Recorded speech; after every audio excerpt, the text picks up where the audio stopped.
I'm a rheumatologist and I see people over 60 in my office every single day. They describe a deep, aching pain, a loss of freedom. And I have to tell them that for many, the source of this pain isn't just aging. It's the very chair they find comfort in. It's a specific way of sitting, a silent habit that is actively causing their own spinal stenosis. Spinal stenosis is often dismissed as a simple consequence of getting older, an unavoidable part of the wear and tear on our body. But this understanding is dangerously incomplete. In simple terms, it is the narrowing of the spinal canal, the protective bony tunnel that houses your spinal cord and the delicate nerves that branch off from it. This narrowing doesn't just happen. It is often caused by specific, repetitive mechanical stresses that we unknowingly apply to our spine every single day. Understanding this is the first step toward preventing a future filled with debilitating pain. Imagine your spinal canal as a drinking straw, and the nerves running through it are the liquid. In a healthy spine, the straw is wide open, and the liquid flows freely. With spinal stenosis, progressive changes cause the walls of that straw to thicken and close in, effectively squeezing or pinching it. This constriction chokes the nerves, interfering with their ability to function properly. The result is not just a vague backache, but a cascade of very specific and disruptive symptoms that can dramatically reduce your quality of life and independence. The symptoms of this condition are often mistaken for general leg fatigue or poor circulation. You might notice a cramping, tingling, or a profound numbness in your legs that gets worse the longer you stand or walk. A classic sign is that the pain is relieved almost instantly by sitting down or leaning forward, for instance, over a shopping cart. This temporary relief masks the progressive nature of the underlying problem, creating a cycle of walking in pain and sitting for relief. While the sitting in itself might be the very thing making the condition worse, this condition quietly steals your freedom. It starts by making a walk through the park feel like a marathon. Soon, a trip to the grocery store becomes a calculated effort, planning your route from one place to lean to the next. The ability to stand and cook a meal, play with grandchildren in the yard, or enjoy a long stroll with a loved one is gradually eroded. It's a loss of mobility and spontaneity,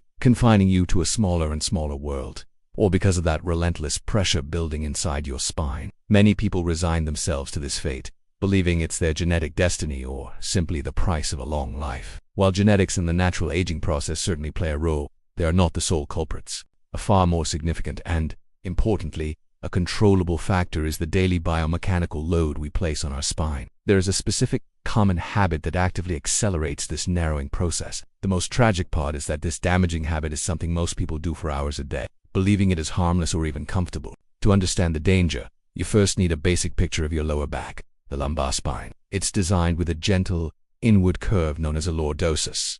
This curve is not an accident. It is a brilliant piece of engineering that helps distribute the weight of your upper body and absorb the shock of every step you take. When this natural curve is maintained, your spine is strong and resilient.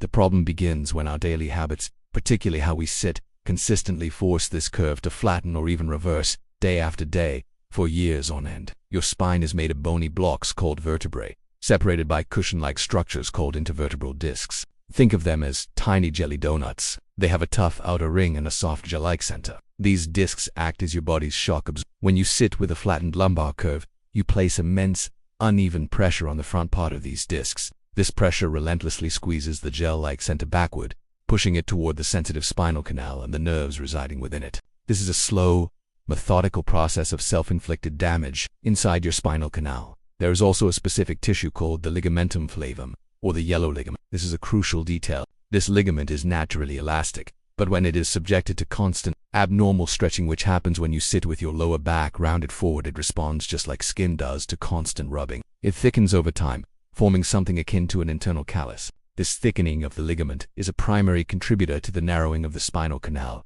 a direct result of a sustained, improper posture. Now, picture a healthy spinal canal in a three-dimensional view. It's a spacious, open passageway.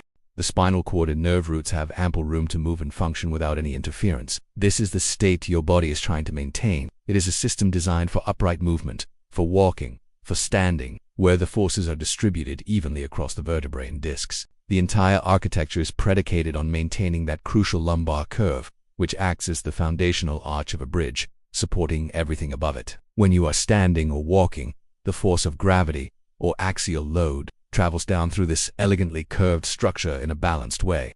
The vertebrae bear the weight, and the discs cushion the impact. The muscles of your core, your abdomen, and lower back are active and engaged, acting like a natural corset to support and stabilize the entire structure. Everything works in harmony. But the moment you sit down, you fundamentally change this entire dynamic. And if you do it incorrectly, you turn a position of rest into a position of chronic stress. This brings us to the great deception of our modern world.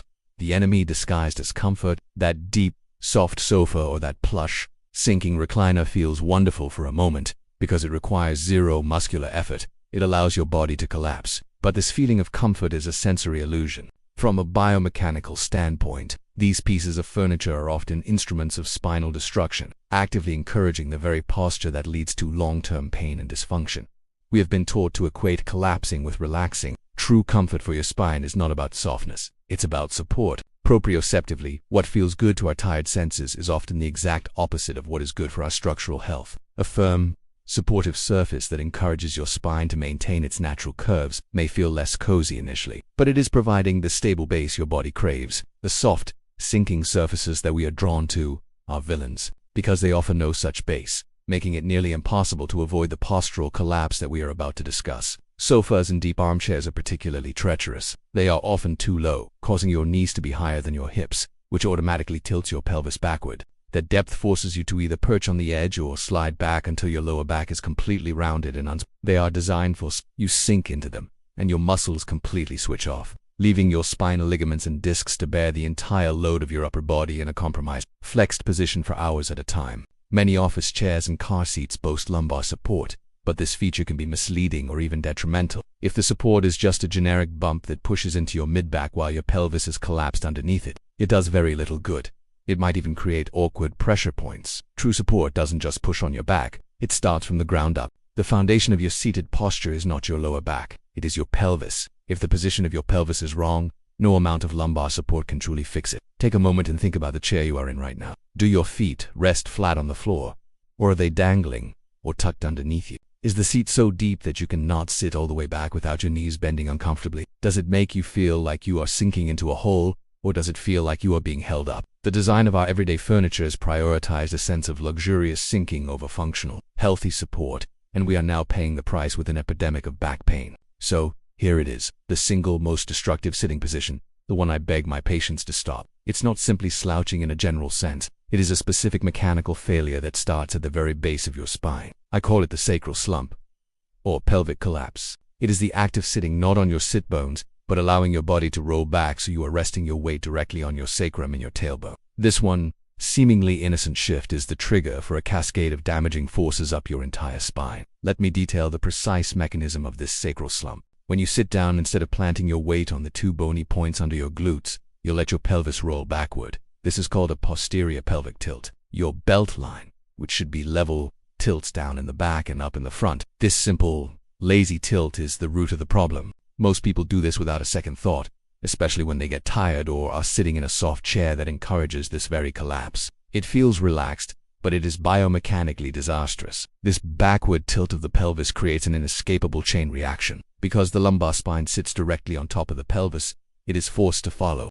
The natural, supportive inward curve of your lower back is completely flattened. In many cases, it is even forced to bulge outward into a flexed C-shaped curve. Your spine is now in the exact opposite position of its strong, stable, natural state. You have single-handedly dismantled your own primary support structure, all by starting your sit from the wrong foundation. And here's the direct link to this forced, prolonged flexion of the lumbar spine does two catastrophic things simultaneously. First, as we discussed, it puts immense and continuous pressure on the front of your intervertebral discs. This pressure acts like a hydraulic press, slowly but surely squeezing the nucleus of the disc backward, toward the spinal canal where your nerves live. This can lead to disc bulges or herniations, which are a direct cause of nerve compression and stenosis. The second, an equally devastating effect, is on the ligamentum flavum. When your lower back is constantly held in this rounded, C-shaped slump, the yellow ligament at the back of the spinal canal is put under constant, low-grade tension. It is being perpetually stretched. In response to this chronic strain, the body's protective mechanism kicks in, and the ligament begins to thicken and stiffen over time. This thickening directly encroaches upon the space within the spinal canal, literally closing the walls in on your spinal nerves. This problem doesn't stop at your lower back. The sacral slump initiates a domino effect that travels up your entire body. To keep your eyes level with the horizon when your lower back is slumped, your upper back has to round even more, and your head is forced to jut forward. This creates what is known as forward head posture, placing massive strain on the muscles and joints of your neck and upper shoulders, leading to chronic tension, headaches, neck pain, and stiffness. Furthermore, this slumped posture completely deactivates your most important stabilizing muscles, Your deep core, the transverse abdominis and multifidus muscles, which act like a natural weightlifting belt to protect your spine, become dormant and weak. When they are not being used, they atrophy. This leaves your spinal column vulnerable, like a tall mast on a ship with no rigging to support it. Your ligaments and bones are left to handle forces that your muscles were designed to manage. Think about the space inside your torso. When you slump, you are compressing your entire abdominal cavity. This reduces the space available for your diaphragm to move, leading to shallow, inefficient breathing. It also puts pressure on your digestive organs, which can contribute to issues like acid reflux and sluggish digestion. Your posture has a direct and profound impact on these fundamental physiological functions, connecting your musculoskeletal health to your overall system. The damage continues down to your hips. The posterior pelvic tilt to the sacral slump puts your hip flat. The muscles at the front of your hips in a chronically shortened position. At the same time, your hamstrings and glutes, the powerful muscles at the back of your legs and buttocks, become overstretched and weak. This muscular imbalance is a classic recipe for hip pain, reduced mobility, and an altered gait pattern, which further increases stress on your lower back when you do stand up and walk. Finally, this entire postural collapse shifts your body's center of gravity forward. This can subtly but significantly impair your balance. Your body is constantly making micro-adjustments to keep you from falling over, leading to muscular fatigue, and increased risk of falls, which is a particularly grave concern for anyone over the age of 60. One single, poor sitting habit creates a cascade of dysfunction, progressively weakening your entire structural framework and dramatically accelerating what we mistakenly call normal age-related decline. I can hear many of you thinking, but I've been sitting this way my entire life. It feels normal, and you are right. Your body has adapted to it. The problem is that it has adapted by creating dysfunction. Changing this lifelong habit will feel strange, awkward, and maybe even uncomfortable at first. Your brain and your muscles have developed a kind of muscle amnesia where they have forgotten what a correct, supported posture even feels like. The first step is to gently reintroduce them to it. This process of change begins not with physical strain, but with simple awareness. You don't have to hold a perfect posture all day tomorrow. The initial goal is just to start noticing when you are in the sacral slump. Set a quiet timer on your phone for every 20 minutes. When it goes off, simply ask yourself, where is my weight? Am I on my sit bones, or have I rolled back onto my tailbone? This act of repeated self-observation is the most powerful first step you can take. It breaks the cycle of unconscious habit. When you first start trying to sit correctly, you may experience some muscle fatigue in your back and abdomen. Do not be discouraged. This is a positive sign. It means you are activating muscles that have been dormant for years. Think of it as taking those muscles to the gym for the first time. They will be a little sore, but they will also get stronger with each session. The comfort of the slump was the comfort of inactivity. The effort of correct posture is the feeling of your body getting stronger. Here's a simple mental cue to help. Several times a day, just check in with your pelvic position.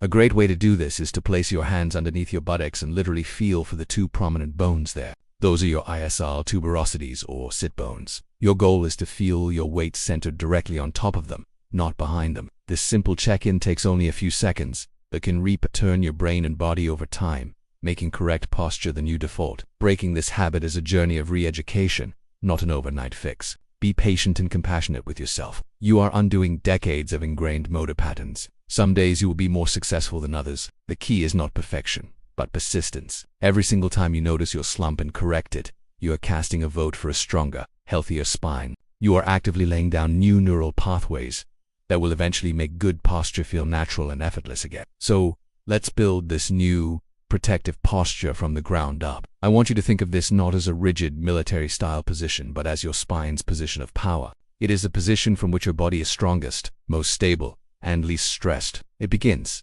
as we've established, with your foundation. Sit near the edge of a firm chair and, as mentioned, find your sit bones. Rock your pelvis back and forth a few times to get a clear sense of where they are. You want to feel your weight resting squarely on them. Now for the key movement. Once you are balanced on your sit bones, gently roll your pelvis forward just a tiny bit. Imagine you have a bowl of water in your lap, and you are trying to tip a little bit of water out the front. This is a slight anterior pelvic tilt. You will immediately feel the curve in your lower back magically reappear. This is the natural lordosis we talked about. You are not forcing an arch with your back muscles. You are creating it naturally by positioning your pelvis correctly. Next, establish the 90-90-90 rule. Your hips should be bent at approximately a 90-degree angle. Your knees should be bent at a 90-degree angle, and your ankles should be at a 90-degree angle with your feet resting flat on the floor. If your chair is too high and your feet dangle, use a footrest or a stack of books. This position keeps your pelvis stable and prevents your hamstrings from pulling your pelvis into that dreaded backward slump. It creates a solid, grounded base for your entire upper body. With your foundation set, Now you can engage your core. It's not a full-on crunch. Just gently draw your belly button in toward your spine, as if you are bracing yourself for a light tap on the stomach. This activates your deep abdominal muscles, creating that internal support corset. Finally, let your shoulders relax down and back, and imagine a string is gently pulling the crown of your head up toward the ceiling. Your chin should be slightly tucked, not jutting forward. You are now sitting in a way that heals, rather than harms. Now, what about support tools like lumbar rolls or cushions? They have their place, but only when used correctly. A lumbar roll should be used to maintain the natural curve you have already created with your pelvic position. It should not be used to force a curve into a slumped spine. Place a small, rolled-up towel in the small of your back after you have found your sit bones and tilted your pelvis forward. It serves as a gentle reminder, a tactile cue to keep you from slumping back into old habits. Of course, the best posture is always your next posture. No single position, no matter how perfect, is meant to be held for hours on end. Your body craves movement. Set a timer and make it a non-negotiable rule to stand up, stretch, and walk around for at least a minute or two every 30 to 45 minutes. This simple act allows your discs to decompress, your muscles to reset, and your circulation to improve. Frequent movement is the antidote to the static poison of prolonged sitting. A powerful movement to counteract hours of sitting is the standing back extension. Simply stand up, place your hands on your lower back for support, and gently arch your back, pushing your hips forward and looking up toward the ceiling. Hold for a few seconds and repeat 5 to 10 times. This movement directly reverses the C-shaped slump, nourishes your discs, and reminds your spine of its natural, healthy range of motion. It is a mini reset you can do anywhere, anytime throughout your day, to rebuild the muscles that the sacral slump has put to sleep.